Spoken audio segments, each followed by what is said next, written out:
कम budget में और आसान और सिंपल रेसिपी उन सब के लिए जिनको फ़िश बहुत ज़्यादा पसंद है। जैसे ही वेदर चेंज होता है हम सबका दिल करता है कि कुछ मज़े का खाने के लिए मिले और फ़िश फ्राई हो तो फिर तो मज़े आ गए। तो बहुत ही आसान और सिंपल रेसिपी आज आप सबके लिए, चलिए स्टार्ट करते हैं। बिस्मिल्लाहिर्रहमानिर्रहीम। मैंने तकरीबन सारा मछली ली है, ये 1 केजी है, मतलब 1 किलो है। इसके अंदर एक अदद हमने नींबू काट के डाल देना है। नींबू इसलिए डाल रहे हैं कि स्मेल ख़त्म हो जाए। अच्छा, सारा मछली की ये खूबी होती है, इसका आप सालन भी परफेक्ट बना सकते हैं और फ्राई में भी ये परफेक्ट होती है। और इसमें तकरीबन मैं ½ टी स्पून नमक भी लगा के छोड़ रही हूँ, क्योंकि इसके अंदर जो सारा मछली है इसके अंदर एक कांटा होता है, तो इसलिए ये परफेक्ट मछली है। तो इसको तकरीबन 10 से 15 मिनट के लिए मैंने नमक और नींबू लगा के छोड़ दिया। आप चाहें तो नींबू की जगह सिरका भी लगा सकते हैं। तो अच्छी तरीके से इस तरीके से हमने लगा लिया है। देखें अभी इसके अंदर कोई भी पानी नहीं है और 5 से 6 मिनट बाद देखिए कितना ज़्यादा इसके अंदर पानी आ गया है। तो इसको मैंने अच्छी तरीके से वॉश कर लिया था। तो इसको वॉश करने के बाद आपने इस तरीके से खुले से बर्तन में आपने निकाल लेनी है सारी फ़िश। इसके बाद आपने करना है ड्राई रोस्ट करना है 1 टीस्पून धनिया, साबुत धनिया, और 1 टीस्पून मैंने वाइट ज़ीरा लिया। इसको हमने ड्राई रोस्ट कर लेना है।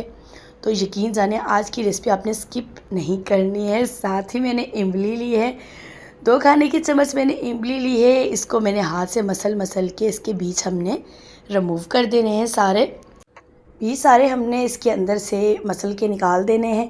उसके बाद हमने जो फ़िश रखी है इसके अंदर हमने लहसुन अदरक का पेस्ट डालना है 1 टीस्पून भरकर, और इसके साथ ही हमने डालना है और ब्लैक सोया सॉस हमने डालना है, और इसके साथ हमने चिली सॉस डालना है। ये 1 टीस्पून डाल रही हूँ, और मैंने वाइट सिरका भी डाल रही हूँ, ये भी 1 टीस्पून डाल रही हूँ।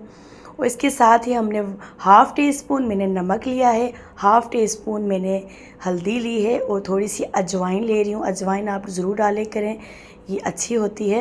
और कुटी हुई मिर्च मैंने ली है तकरीबन 1 टीस्पून, और ब्लैक पेपर ले रही हूँ, और थोड़ा सा मैंने गरम मसाला लिया है, और मैंने फूड कलर भी डाल रही हूँ। और जो हमने ज़ीरा और धनिया हमने ड्राई रोस्ट किया था वो भी हमने कूट के डाल दिया है, और साथ ही हमने इमली भी डाल दिया है। और हमने तकरीबन 2 खाने के चम्मच जो हैं हमने लिया है। अच्छा, हमने मैदा ले लिया है। इसको अच्छी तरीके से हमने हाथ के साथ पूरे जो फ़िशेस को हमने लगा देना है। और जिन्होंने अभी तक मेरी वीडियो को लाइक नहीं किया, लाइक कर दे करें। तो आप बिल्कुल लाइक नहीं करते, यकीन जाने सपोर्ट करनी चाहिए। तो आपके लिए इतनी मज़े की वीडियो लाती हूँ और आप बिल्कुल सपोर्ट नहीं दिखा रहे। तो जो मेरे देखने वाले हैं और इन सब को रिक्वेस्ट कर रही हूँ कि जो मेरी वीडियो देख रहे हैं सब लाइक और शेयर ज़रूर कर देख रहे हैं। नोटिफिकेशन की घंटी को भी दबाना मत भूले करें जिन्होंने अभी तक मेरा चैनल सब्सक्राइब और लाइक नहीं किया। अच्छा, मैंने 3 घंटे के लिए मैरिनेट करके फ्रिज में रख दी थी फ़िश। उसके बाद हमने इसको फ्राई करनी है। हमने कुकिंग ऑयल लिया है, तो आप कुकिंग ऑयल की जगह सरसों का तेल भी ले सकते हैं, उसके अंदर भी एक अच्छा फ्लेवर आता है। फ्राई करना है और हाई हीट पे आपने कुकिंग ऑयल गरम करना है।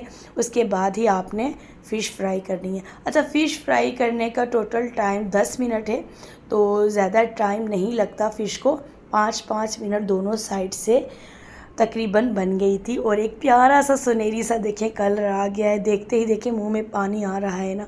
तो जिन्होंने ये रेसिपी अभी तक ट्राई नहीं की ना, तो उन्होंने ट्राई करनी है और मुझे इसका फ़ीडबैक भी ज़रूर देना है। और आपको ये मेरी आज की रेसिपी कैसी लगी है। तो ये मैंने अच्छी तरीके से इस तरीके से देखें माशाल्लाह क्रिस्पी सी कर ली, और इसके साथ ही चटनी मज़े की, तो आप चटनी के साथ सर्व करें। ये मैंने धनिया पुदीने की चटनी बनाई थी, तो बहुत ही माशाल्लाह इतनी ज़बरदस्त। आपने ये रेसिपी ट्राई करनी है और आपने मुझे इसका फ़ीडबैक ज़रूर देना है। यकीन जाने देखने में ही जितनी मज़ेदार लग रही है खाने में भी उतनी ही मज़ेदार है। तो दुआ में ज़रूर याद रखिएगा। फिर मिलेंगे नेक्स्ट वीडियो में। अल्लाह हाफिज़।